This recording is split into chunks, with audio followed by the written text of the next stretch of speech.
Alrighty, Lewis here, Status Coup. We are just outside of East Palestine right now, ahead of an event going on here.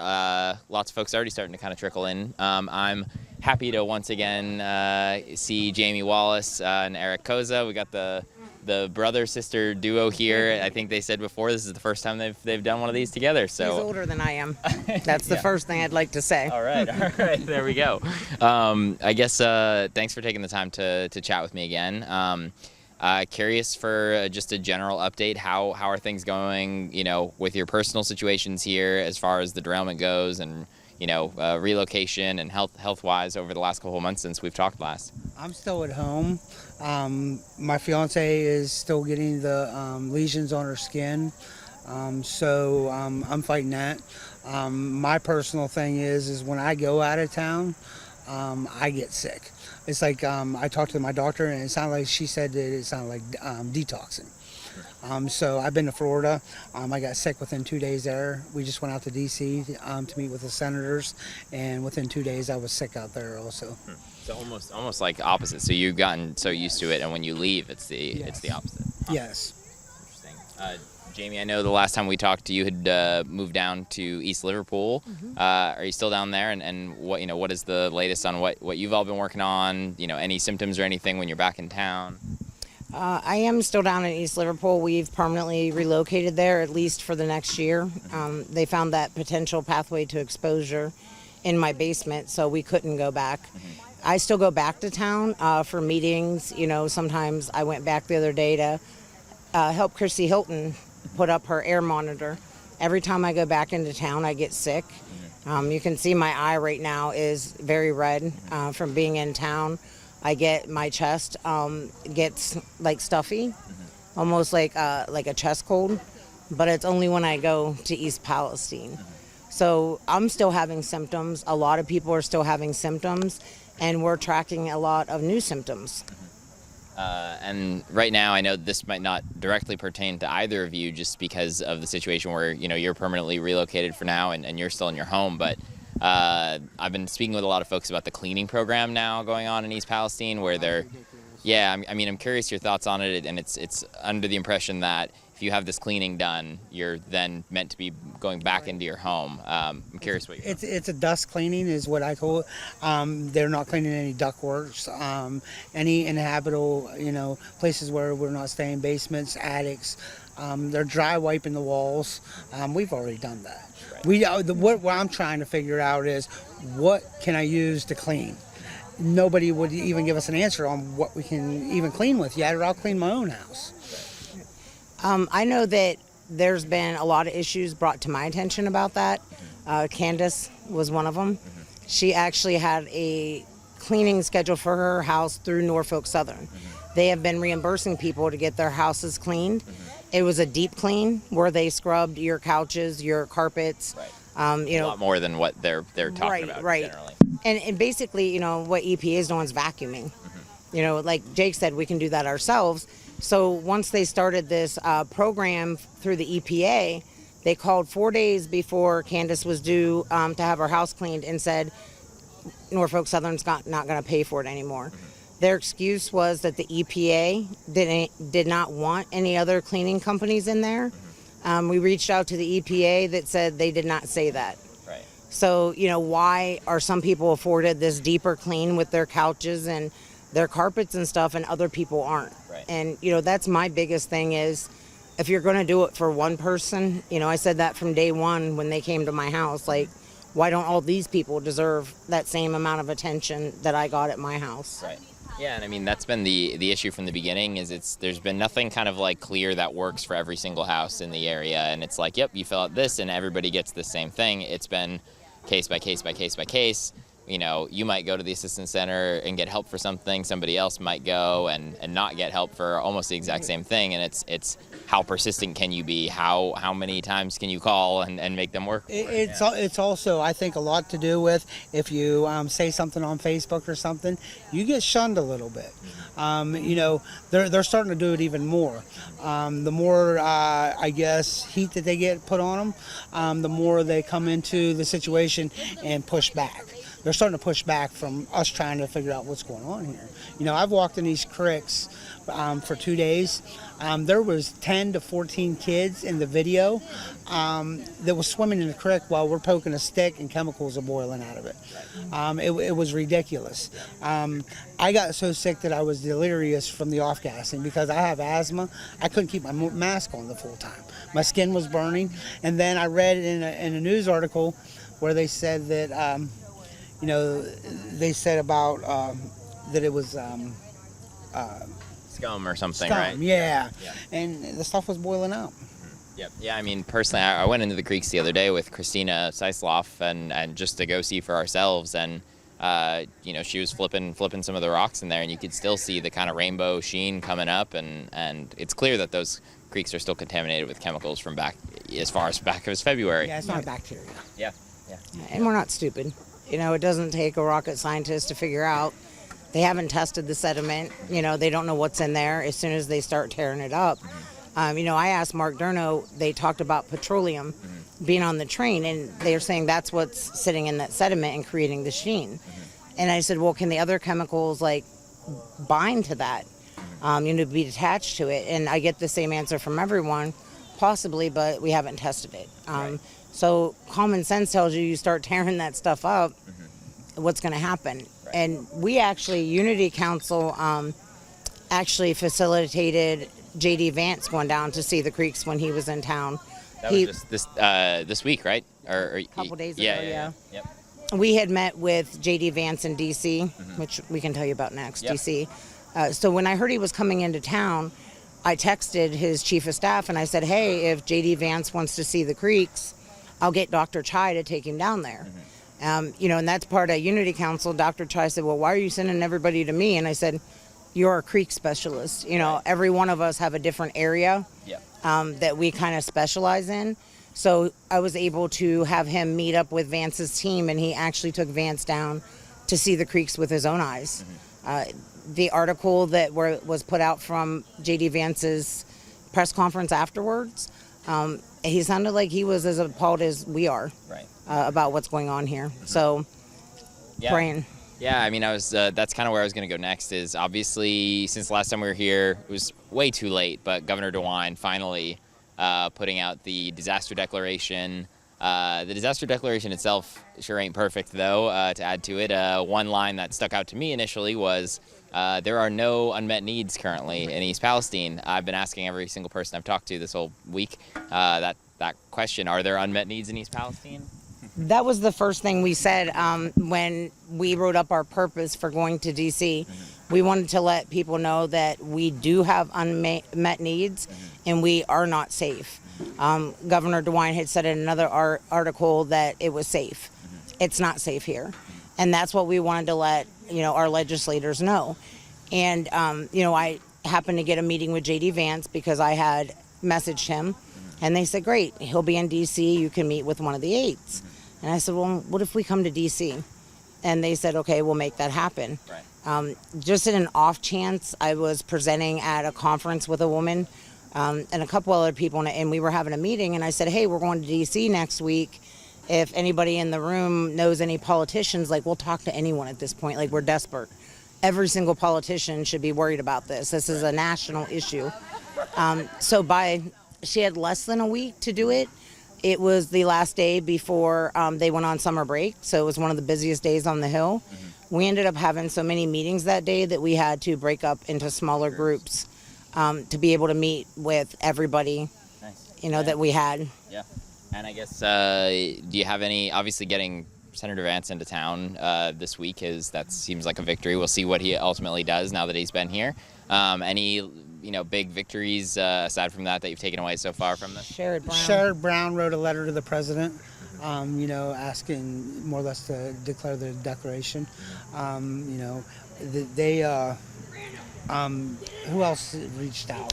Well, there's been several people reach out. What we did is we wrote a letter. Yeah, Rokana. Rokana told us right there that he would write a letter of support. Sherrod Brown got to it before he did. I'm sorry. See, we are hillbillies. Yeah. Candace has proven it. I don't know if you can hear, but Candace is yelling at her dog. Yeah. He's right there, Lewis. Grab him. It's okay. So, yeah, we ended up with so many meetings. We had Sherrod Brown write the letter of support. We had Rokana tell us he would. I'm pretty sure that J.D. Vance is going to write it now that he's came down here and actually saw it with his own eyes. Unity Council also just started circulating a letter asking people for support. We are asking any legislator, I don't care if it's local, state, or federal, we need to get these letters to Biden. If we don't get this done, there are people that are going to be forced back into homes that have not been tested yet.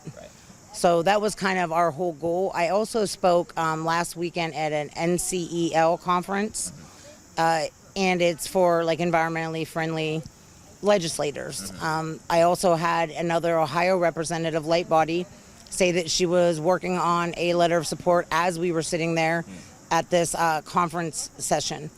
I had another state rep from Pennsylvania just reach out to me today. He attended my session at the NCEL conference. Hard time saying that. And he was driving back. The conference was in Indianapolis, so he was driving back to Philadelphia, and he said, I'll stop and meet you. He just so happened to text me today and wanted to meet after 5, and we're having this event, so I invited him to stop on by. We have PA residents here. Yeah, no, so I mean, it sounds like some progress being made, at least on the legislative front. Sounds like it was a successful trip, and hopefully, you know, Biden's had that on his desk now for 6 weeks or so. It's not like he hasn't seen it. It's not like he doesn't know it doesn't exist. If he's getting letters from Senator Sherrod Brown and others, you know, you don't ignore letters. You don't ignore letters from governors, I would imagine. Number one, you definitely don't also ignore them from senators after that as well. So the fact that he's done nothing with it, not even acknowledged it at this point, is a little disheartening, I would imagine. But It should have been done 6 months ago. Like the time is now. I wanted to tell you real quick about one other win we had. So when I was going to Columbus, I started going back and watching old videotapes that I had made from early on after the derailment. And the one I watched was with the lead toxicologist from CTEH. He was looking at my basement, and what he said at the time didn't really mean anything until I went back and listened to it. And he said, this water coming down your basement wall is a potential pathway to exposure. You know, I had been telling people since day one, they said the water coming down my wall could off gas, but those words meant something different to me now. Right, and to be clear for folks, so Jamie's house that she was living in when this derailment happened is like 20 feet from Sulphur Run, maybe less, I don't know. Sulphur Run was the corner of your house is here, you know, Sulphur Run is right next to it. So water in the basement at that point in time would have been very concerning. Exactly. And so the first thing I did was I reached out to the EPA and I said, are you really looking for a pathway to exposure? Because you knew on February 14th, which I now have confirmation the EPA did not know about. CTH did not report that. CTH works for Norfolk Southern. But I met with Mark Durno, Hillary, our vice president, and I met with him. And he said, you're 100% right. We should have been testing basements. So, you know, feeling that confirmation after I've been screaming this for so many months, it gave me mixed emotions. Like, I'm sad that people have been living in these homes. He also told Hillary that her test results were the first ones in Pennsylvania that made him go, because he found ethyl hexyl acrylate, one of those. Yeah, and we'll make sure that the interview that I did with Hillary is linked. I spoke with Hillary this morning, and we talked about that, so we'll make sure that that's linked for folks. But Eric, now he's going back on it. That's what I wanted to tell you. Now he's backpedaling. So it was a victory until he started backpedaling. You know, at first he said, well, there's only 4 or 5 houses that sit on the creek. And I said, okay, but what about all the ones with storm drains? Our storm drains, 100 years old. They leak into basements. We're going to come out with a plan with that. I sent him a picture of a house yesterday that the creek runs under and asked him if they could test it. Now they're not testing. No, it's ridiculous. The not testing stuff has been wild. I mean, when I talked to Shelby Walker the other day, she can get a soil test in her backyard. by the EPA. Not doing the soil sample or the sediment samples and the storm drains. You know, on February 14th, you know, they observed, the EPA in their letter observed these chemicals going into our storm drains. Well, there's no, I mentioned the storm drains again the next day. Right. They put mats over them. Right. To catch sediment. HEPA filters. Yeah, HEPA filters. But nobody has tested the air quality in there. Nobody's tested the sediment. They keep telling us that air and sunlight's what breaks these chemicals down. There ain't no air, you know, sunlight in them. Right. You know. Tell them what happened to Lori and what Mark Durno's doing at your house. Okay, my fiance got the lesions again. You've seen it on the video. She gets these blisters. The first they start out as red dots, and then they turn into blisters, and then they pop, and it makes her skin look like lizard skin. So I brought Mark Durno over. He said that he was going to test my soil to see about for the acidity. We also, you know, Lori read up on some things to treat these burns. Actually, bleach actually made it quit. She calls it sizzling. Her skin was sizzling. So for butyracylate, you know, to calm it down is bleach. So she put bleach on it instantly. It took it away. So now Mark he's going to be here tonight. He's going to come over and test my soil. He said the equipment is on site. And he's going to come over and test my soil.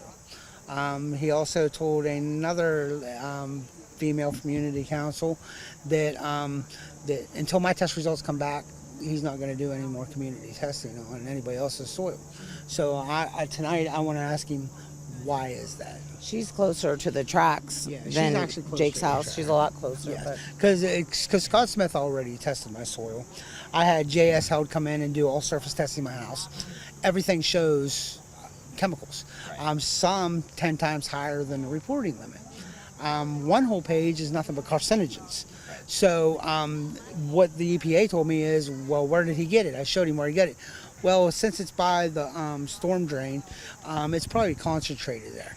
Well, the fact is I don't give a damn if it's where it's at. If it's concentrated wherever, it's still carcinogen. That's right next to your house. Yeah, it's right next to my house. I don't care if it come out downspout or not. So that's where they're trying to play that one off on me. So I'm going to have him test my soil and see what it comes back as. Yes. No, absolutely. Keep us posted what that is. Last question for you, Eric. I'm curious, so at this point in time, you know, are you looking to try to permanently relocate elsewhere? What's the feasibility for that? We've looked into places. They put 4 more kids in my home. There's 3 adults. You know, her son works out off the road, but he's there. I have 2 large dogs. You know, I got a 6-bedroom home. I cannot find anywhere, any place that could to take us on. Right. Just to be clear, he does foster care. Right. He just said, "Oh, they put 4 more kids in my house." Like, well, I'm just because I've been on here before. I mean, a lot of people, viewers know, and that's just. But yeah, so I mean, we looked around. We can find somewhere for $2,500 a month, or you know, plus my $1,000 mortgage until my house sells, or who knows what goes on. Right. Because if you still got the mortgage on the house, it's hard to sell the house and buy another house, or you know, and who knows how long it'll take to sell the house and for how much less money. And I can't walk away because that would financially kill me. I mean, there, you know, to go in foreclosure, we'd never own again. You know, I worked this long to get the place that I have. Yeah, and that's the situation that so many people are in. It's like, yeah, if I could leave right now, I would, but I'm still paying the mortgage on my house. I can't afford to get another mortgage. I can't sell my house as it is right now. And where would you find a 6-bedroom home with a detached garage with an apartment above it and a swimming pool in my backyard? You know? No, exactly. And then you know, there's still no permanent solution from Norfolk Southern. No. That's the thing. There's no if answers. You want to do that, you can't. You can't do it right now. You would think 6 months later, there would be if you want to do exactly what we're talking about, sell your current house and move into another one, they will either, if you can't sell your house right away, they'll buy it from you temporarily, or they will front the money for whatever it may be. They also want to go February 2nd of what your house is worth. Every month, mine changes. Right. You know what I mean? So it's down, it's up. Yeah. The way it looks right now, I mean, the houses are selling. I can't believe that they are selling, and they're selling at high values. Yeah. But we don't know where it's coming from. Right. Yeah. But they just sold a little business at the end of my street for $500,000. Norfolk Southern bought it to put a But permanent that was office. Norfolk Southern, yeah. Yeah. But still. But I think the bigger issue is this, Lewis, that people don't want to leave. Right. This is what we chose to be our home. I have all my family lives right there. We don't want to leave, but how do you make an informed decision on what to do with your life when you don't have answers? You don't want to get rid of your house if everything's fine. Maybe the reality is only the creeks are contaminated, Right. so as long as you don't let the Right. kids in the creek, you're fine. Right. But until No the right answers. testing is done, you don't know. Right. We're in limbo. Yeah. No, absolutely. And 6 months later, limbo. That's still what's happening. Thank you both so much for chatting with me again, and we'll be here all night.